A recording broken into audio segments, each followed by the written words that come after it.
ছেলে সন্তানের চরিত্র গঠনে পিতামাতার ভূমিকা হলো সবচেয়ে বেশি গুরুত্বপূর্ণ। আপনি আপনার সন্তানকে ছোটবেলা থেকে পর্দা পুশিদায় রাখার চেষ্টা করুন 100%। আর যখনই তার লজ্জা থাকবে, লজ্জা হলো ঈমানের অংশ। অর্থাৎ ছোটবেলায় তাকে আপনি ভালো কাপড় পরান, তাকে হিজাব পরান, তাকে ওড়না পরান এবং তাকে সবচেয়ে বেশি কোরআন শিক্ষা দিন।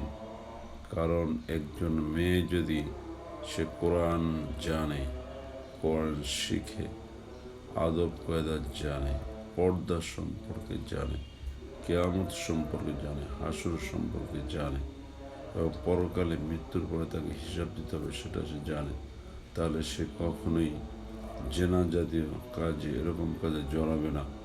এবং বর্তমানে সামাজিকভাবে এটা বড় একটা বেদি হয়ে গেছে। সকলের কাছে বিনীত অনুরোধ, আপনি আপনার সন্তানকে ফলো করুন, তিনি কি করছেন, তার চলাফেরাকে আপনি ভালো করেন। মায়ের দায়িত্ব সবচেয়ে বেশি।